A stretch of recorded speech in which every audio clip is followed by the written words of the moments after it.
Kita sampai pada bagian akhir dari seri pemberontakan.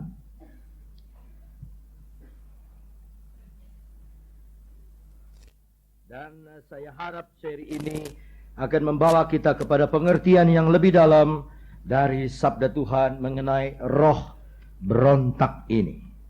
Mazmur pasal 5. Mazmur pasal 5.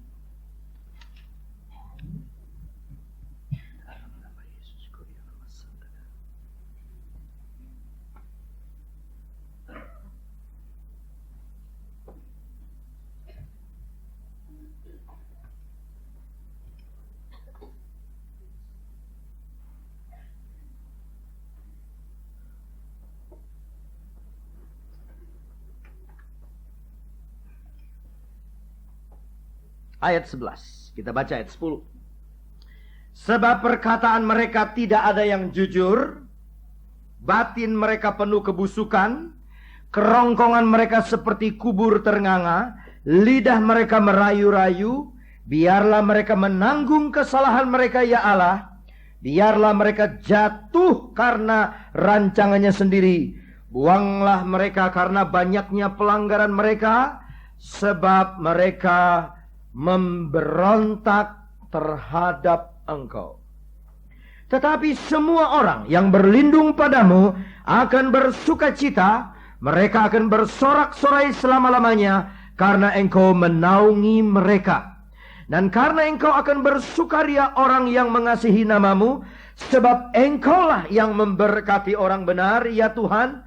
Engkau memagari dia dengan anugerah-Mu seperti perisai. Saudara baca, mereka yang memberontak akan menghadapi banyak kesukaran, akan menghadapi banyak, saudaraku, kejatuhan, akan menghadapi banyak kesulitan. Tetapi orang yang benar akan bersorak-sorai. Bahkan Tuhan akan memberkati orang yang benar, akan memagari, katanya mereka, dengan anugerah daripada Tuhan seperti perisai. Jadi ini mazmur bukan untuk orang dunia. Ini mazmur bukan untuk orang kafir, tetapi untuk orang yang percaya kepada Allah. Toh kalau kita ada roh berontak, maka pagar daripada Allah itu seolah-olah saudara cabut sendiri, saudara jatuhkan sendiri, saudara gulingkan sendiri, sehingga banyak angin dari luar, problem dari luar, kesulitan dari luar sudah di dalam rumah tangga kita. Saudara-saudaraku, banyak orang Kristen bertanya, kenapa ini terjadi? Kenapa ini terjadi? Mereka tidak periksa dirinya bahwa ada roh memberontak. Begitu berbahayanya roh memberontak ini. Mazmur 66.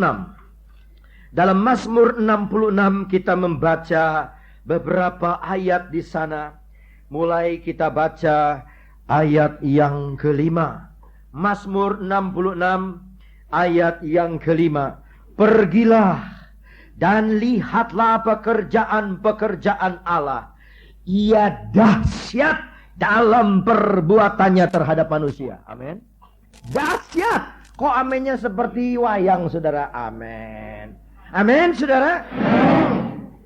Ia mengubah laut menjadi tanah kering, dan orang-orang itu berjalan kaki menyeberangi sungai. Oleh sebab itu kita bersukacita karena Dia yang memerintah dengan perkasa untuk selama-lamanya, yang matanya mengawasi bangsa-bangsa. Pemberontak-pemberontak tidak dapat meninggikan diri. Saudara lihat, dua mazmur saya baca, roh berontak selalu dihubungkan dengan sukacita yang hilang. Kalau kita taat, kita akan mengalami sukacita. Tapi kalau kita berontak, kita tidak akan mengalami sukacita. Sukacita yang hilang, saudaraku, dikarenakan oleh karena kita memiliki roh berontak. Kita berontak kepada hukum-hukum firman Allah. Kita berontak kepada peraturan sabda Tuhan. Kita melawan dengan kemauan diri kita sendiri. Kita pakai kita punya kepintaran. Kita pakai kita punya ide. Kita berontak melawan firman. Dan itu sebabnya kita tidak mengalami sukacita. Saya masih mau baca beberapa ayat ini supaya kita terbuka kepada Tuhan. Mazmur 68 sebelahnya. Mazmur 68 ayat yang kelima. Bernyanyilah bagi Allah. Kita lihat lagi sukacita. Mazmurkanlah namanya. Buatlah jalan bagi Dia yang berkendaraan melintasi awan-awan. Namanya ialah Tuhan, beria-rialah di hadapannya. Bapa bagi anak yatim dan pelindung bagi para janda. Itulah Allah di kediamannya yang kudus.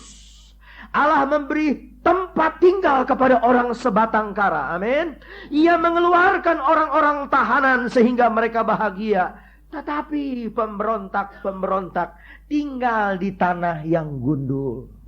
Saudara lihat janji Allah memberikan sukacita, memberikan nyanyian, memberikan puji-pujian. Saudaraku, saya mau kasih tahu, nyanyian, pujian, sukacita bukan hanya di kebaktian, tapi di rumah kita juga, di perusahaan kita juga. Kita jangan kehilangan sukacita, jangan kehilangan nyanyian, jangan kehilangan pujian. Dikatakan ayat kelima, bernyanyilah bagi Allah. Tidak dikatakan hanya di kebaktian. Mazmurkanlah namanya. Ya. Namanya ialah Tuhan, beria-rialah di hadapannya. Saudara perhatikan, bapak bagi anak yatim. Siapa di sini yang sudah tidak ada papa? Tidak ada mama. Rasanya tidak ada pegangan. Tidak ada yang menolong. Tidak ada yang mengawasi. Tidak ada tempat mengadu. Siapa yang sudah kehilangan ayah, kehilangan ibu, jangan takut. Allah kita jadi bapak kita, amin.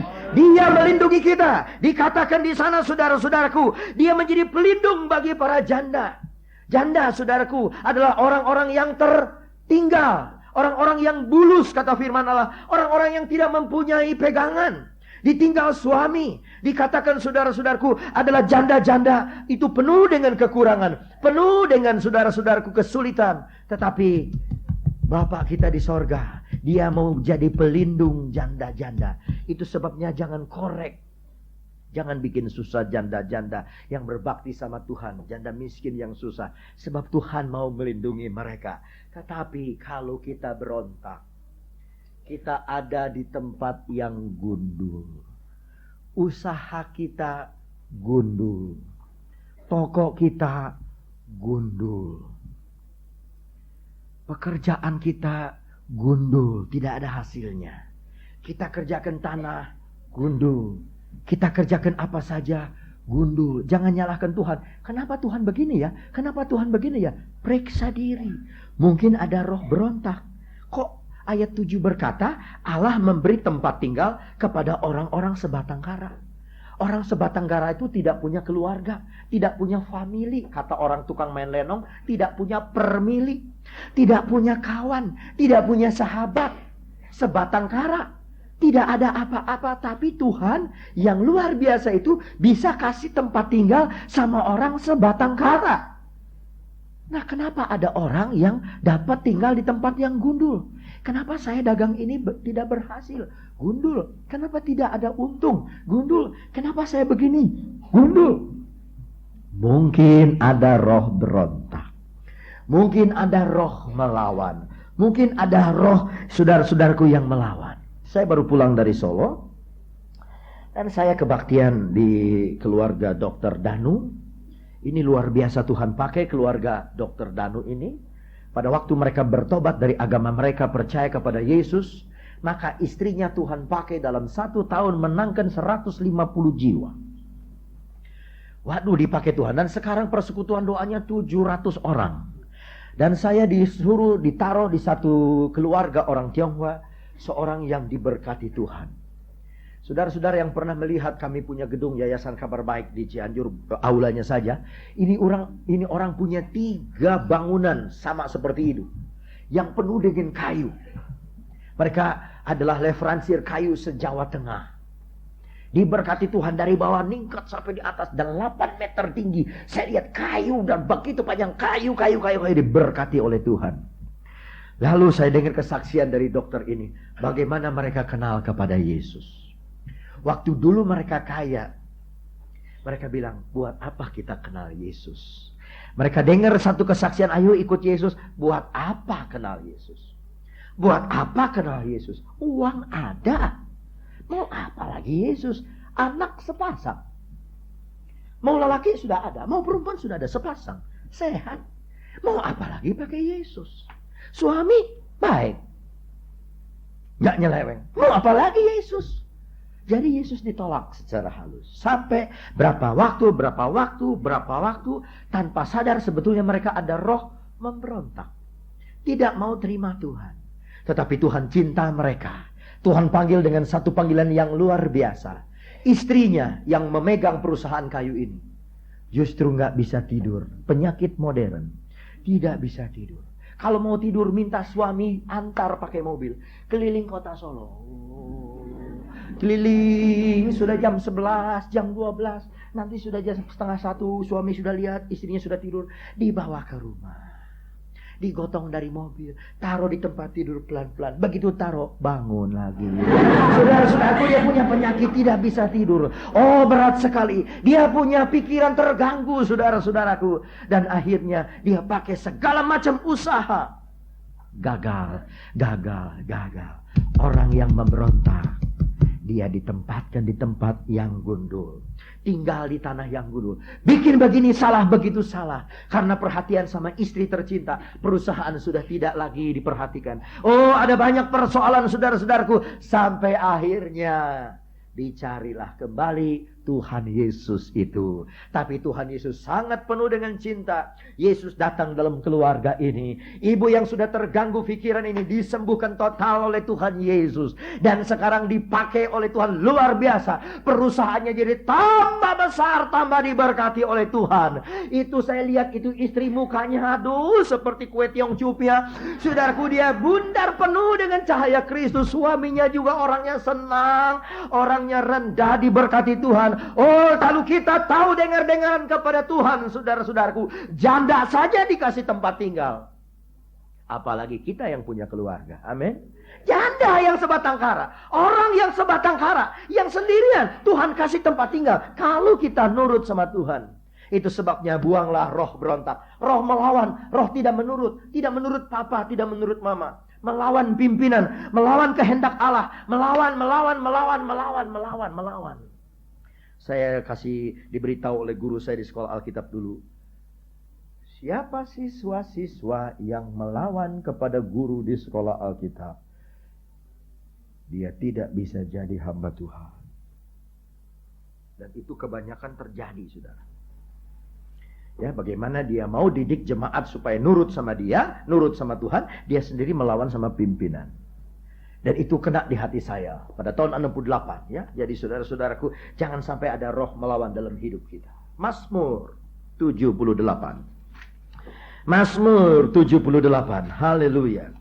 Mazmur 78 ayat 5 mulai. Telah ditetapkannya peringatan di Yakub. Jadi sudah ada peringatan. Dan hukum Taurat diberinya di Israel. Nenek moyang kita diperintahkannya untuk memperkenalkannya kepada anak-anak mereka. Supaya dikenal oleh angkatan yang kemudian. Supaya anak-anak yang akan lahir kelak bangun dan menceritakannya kepada anak-anak mereka. Supaya mereka menaruh kepercayaan kepada Allah. Dan tidak melupakan perbuatan-perbuatan Allah. Tetapi memegang perintah-perintahnya. Dan jangan seperti nenek moyang mereka. Angkatan pendurhaka dan pemberontak, angkatan yang tidak tetap hatinya dan tidak setia jiwanya kepada Allah. Seorang yang punya roh melawan, memberontak kepada firman, itu adalah mereka yang goyang jiwanya, tidak stabil tapi labil, gampang terpengaruh. Ada pengajaran A, dia ikut A. Ada pengajaran B, dia ikut B. Ada angin dari timur, dia ke barat. Ada angin dari barat, dia ke timur. Ada angin dari utara, dia ke selatan. Ada angin dari selatan, dia ke utara. Sampai dia masuk angin. Saudara-saudaraku, oleh karena dia terlalu ikut ke sana, ikut ke sini. Persoalan anak Tuhan sudah dikasih peringatan. Sudah dikasih firman Allah. Ada firman yang ditetapkan di Yakub dan hukum Taurat diberinya. Jangan seperti nenek moyang kita. Angkatan pendurhaka dan pemberontak. Sampai dikasih nama angkatan atau generasi. Generasi pemberontak, generasi pendurhaka. Itu sebabnya mereka tidak mengalami tanah perjanjian.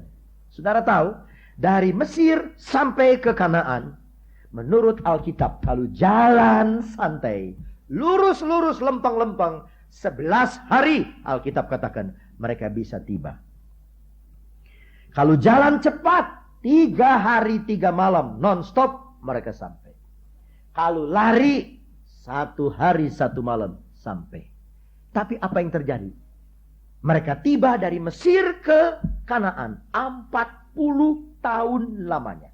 1 generasi mati dikubur di padang belantara. Sampai generasi baru yang ada. Dan generasi yang dikubur di padang belantara adalah generasi pemberontak. Mereka yang melawan kepada Musa. Mereka yang melawan kepada hamba Allah. Mereka yang melawan kepada firman Allah. Mereka yang melawan kepada Tuhan. Dikubur. Termasuk Musa tidak diizinkan masuk di dalam tanah perjanjian. Sebab dia berontaknya hanya sedikit. Yaitu 1 kali orang Israel minta minum. Lalu kata Tuhan sama Musa. Musa, ambil tongkatmu, pukul itu batu. Dia pukul. Ini Israel, kamu mau minum? Nih, pukul. Keluar air dari batu. Dan orang Israel minum. Kedua kali ngomel lagi orang Israel. Saya ingin minum, kami ingin minum. Lalu Allah berkata sama Musa. Musa, bicaralah kepada batu. Ini perintah Allah. Bicara kepada batu. Hei batu, keluarkan air. Begitu. Ini enggak saking jengkelnya Musa. Dia ambil lagi tongkat. Dia pukul itu batu. Nih minum nih. Dia pukul lagi. Keluar air saudara. Mujizat terjadi. Tapi dihukum Musa. Tidak boleh masuk tanah perjanjian. Dia mati saudaraku di satu gunung. Dia tidak boleh masuk, hanya boleh lihat dari jauh. Tuhan begitu menghormati ketaatan. Siapapun dia, bagaimanapun dia, ataukah dia Nabi Musa sekalipun. Kalau dia melanggar firman Tuhan, ada roh melawan, ada roh berontak, Tuhan tidak izinkan masuk tanah perjanjian. Apa tanah perjanjian itu? Penuh kelimpahan air susu dan madu. Manis. Air susu manis. Air madu manis. Tetapi karena kita berontak, kita dapat kepahitan, kita dapat marah. Kita dapat kesusahan, kita dapat penyakit, kita dapat ular tedung, kita dapat padang pasir, kita dapat percobaan, kita dapat persoalan, mestinya 11 hari sampai 40 tahun. Kalau saudara nurut sama firman Tuhan, kalau saudara nurut sama Tuhan, nih ya, kalau saudara nurut sama Tuhan. Saya bilang, mama saya pernah ngomong begitu sama saya. Waktu saya masih pemuda, 16-17 tahun. Kalau Yoyo baik sama Tuhan, masa Tuhan gak baik sama Yoyo? Kalau kamu baik, dengar-dengaran nurut sama Tuhan, masa Tuhan gak berkati kamu? Saya cerita sama Pak Utomo. Pak Utomo, mama saya tuh kasih nasihat begini. Dia bilang, betul, betul. Kita yang bandel aja masih diberkati. Yang bandel katanya. Apalagi yang nurut, saudara. Tapi menurut firman Allah, kalau saudara nurut, lebih cepat sampai kepada berkat. Lebih enteng jauh. Lebih cepat sampai kepada cita-cita. Lebih cepat sampai kalau nurut. Karena kita punya roh berontak, karena kita melawan, karena kita nggak nurut, karena kita mau bawa karep sendiri, bawa kemauan sendiri, karena kita jalan dengan kita punya kepala yang keras dan tengkuk yang keras ini, maka kepada cita-cita yang kita cita-citakan itu jadi lama. Mestinya 11 hari 40 tahun. Mestinya cepat kita diberkati, jadi lama. Sebab apa? Nggak nurut sih. Nggak nurut sih. Coba saudara nurut. Coba saudara taat. Coba saudara tembus dalam perjalanan ini. Pasti Tuhan akan berkati. Mau bukti? Kita baca lagi saudara-saudara. Mazmur 105. Mazmur 105. Mazmur 105 kita membaca ayatnya yang ke-21 mulai. Dijadikannya dia tuan atas istananya dan kuasa atas segala harta kepunyaannya, untuk memberikan petunjuk kepada para pembesarnya sekehendak hatinya. Ini mengenai Yusuf. Dan mengajarkan hikmat kepada para tua-tuanya. Demikianlah Israel datang ke Mesir, dan Yakub tinggal sebatang sebagai orang asing di tanah Ham. Tuhan membuat umatnya sangat subur. Amin. Aduh, Tuhan ini baik, saudara. Tuhan ini, rajanya cengli. Dia baik sekali. Dia membuat umatnya sangat subur dan menjadikannya lebih kuat daripada lawannya. Diubahnya hati mereka untuk membenci umatnya. untuk memperdayakan hamba-hambanya. Diutusnya Musa hambanya dan Harun yang telah dipilihnya. Keduanya mengadakan tanda-tandanya di antara mereka. Dan mujizat-mujizat di tanah Ham. Dikirimnya kegelapan, maka hari menjadi gelap. Tetapi mereka memberontak terhadap firman-Nya. Saudara lihat, kesalahan bukan sama Tuhan. Kesalahan sama orang Israel. Lihat mujizat, lihat tanda-tanda heran. Itu sebabnya ingat pada pelajaran pertama mengenai pelajaran pemberontak pada seri pertama, Matius 7. Bukan yang berseru kepadaku, Tuhan, Tuhan akan masuk dalam kerajaan sorga. Tetapi orang yang melakukan kehendak Bapakku yang di sorga. Ini mujizat. Mereka lihat mujizat. Mereka mengadakan tanda-tanda di antara mereka, kedua hamba Tuhan ini. Tetapi apa yang terjadi ayat 28? Mereka memberontak terhadap firman-Nya.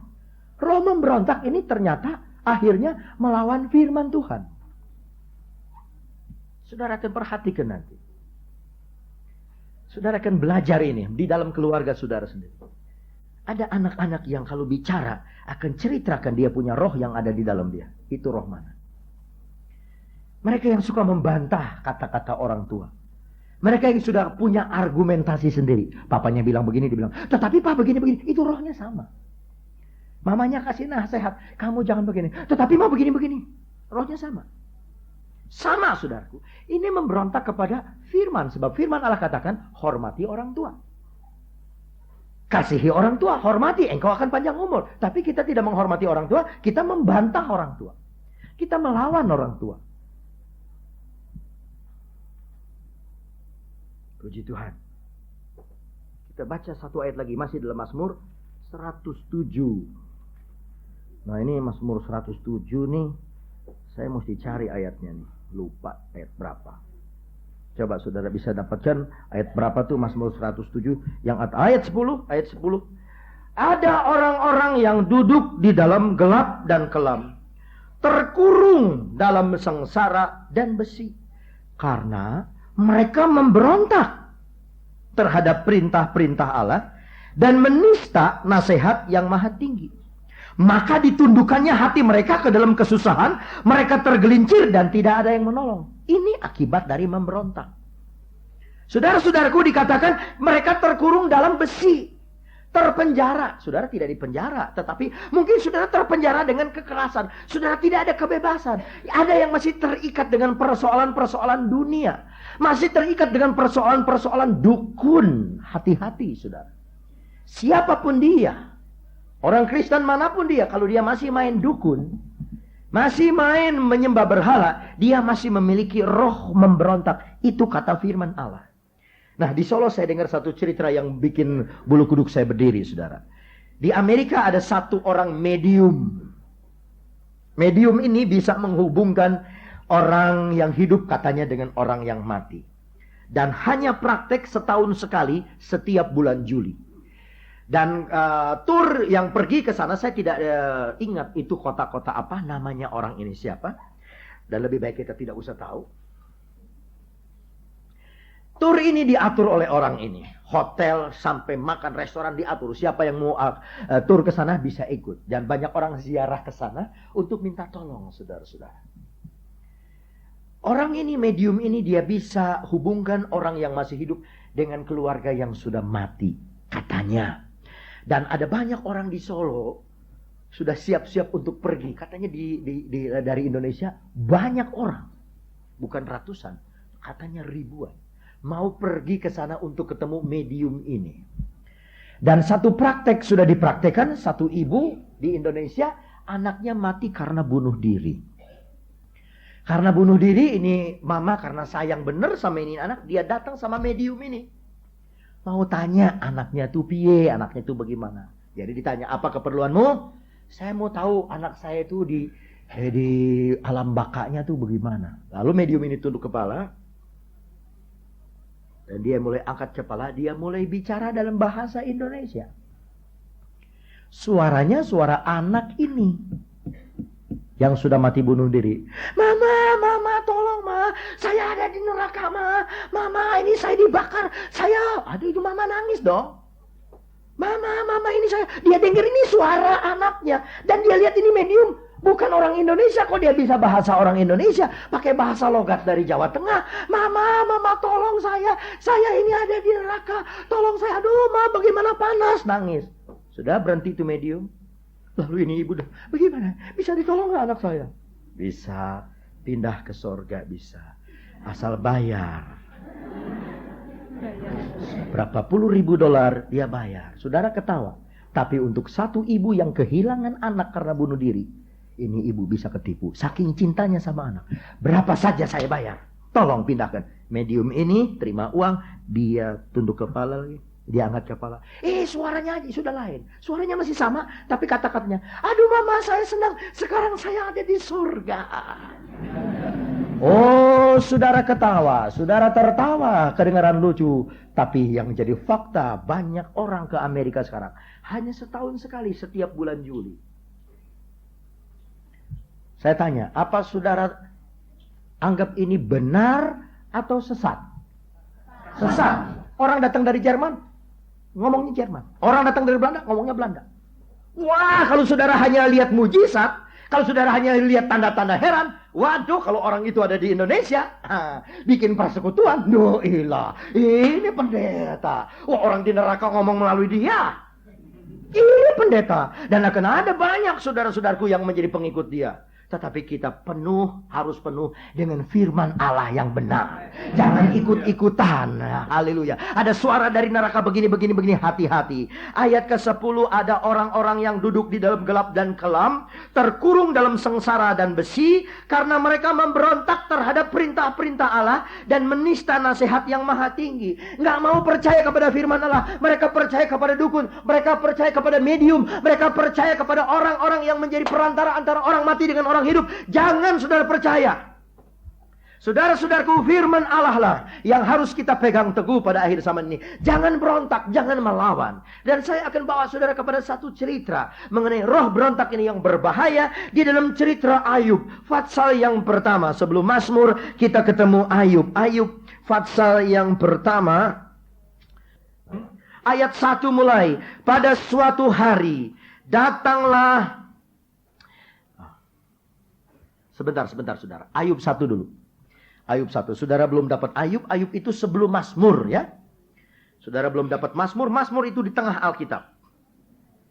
Halaman 558. Ayub 1 dulu. Ayat 20. Maka berdirilah Ayub. Lalu mengoyak jubahnya. Dan mencukur kepalanya. Kemudian sujudlah ia. Dan menyembah katanya. Dengan telanjang aku keluar dari kandungan ibuku. Dengan telanjang juga aku akan kembali ke dalamnya. Tuhan yang memberi, Tuhan yang mengambil. Terpujilah nama Tuhan. Dalam kesemuanya itu Ayub tidak berbuat dosa.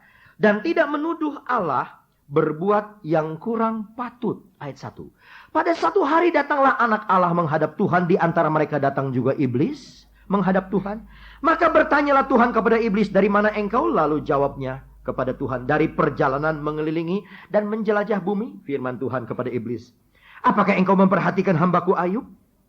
Sebab tidak seorang pun di bumi seperti dia yang demikian saleh dan jujur, yang takut akan Allah dan menjauhi kejahatan. Ia tetap tekun dalam kesalehannya meskipun engkau telah membujuk aku melawan dia untuk mencelakakannya tanpa alasan. Lalu jawab iblis kepada Tuhan, kulit ganti kulit. Orang akan memberikan segala yang dipunyainya ganti nyawanya. Tetapi ulurkanlah tanganmu dan jamahlah tulang dan dagingnya. Ia pasti mengutuki engkau di hadapanmu. Maka firman Tuhan kepada iblis, nah, ia dalam kuasamu, hanya sayangkan nyawamu. Kemudian iblis pergi dari hadapan Tuhan, lalu ditimpanya Ayub dengan bara yang busuk dari telapak kakinya sampai ke batuk kepala. Lalu Ayub mengambil sekeping beling untuk menggaruk-garuk badannya sambil duduk di tengah abu. Ayat 9 perhatikan. Maka berkatalah istrinya kepadanya, masih bertekunkah engkau dalam kesalehanmu? Kutukilah Allahmu dan matilah. Inilah yang saya mau katakan roh berontak. Ayub dan istri kena percobaan sama. Ayub tidak berdosa dengan kata-katanya, dia diam. Tapi istrinya berontak. Ah, ini bocengle ini. Pap, apa ye mau terus berhaleluya, haleluya, puji Tuhan. Ye udah kere begini. Sekarang udah kere bisul.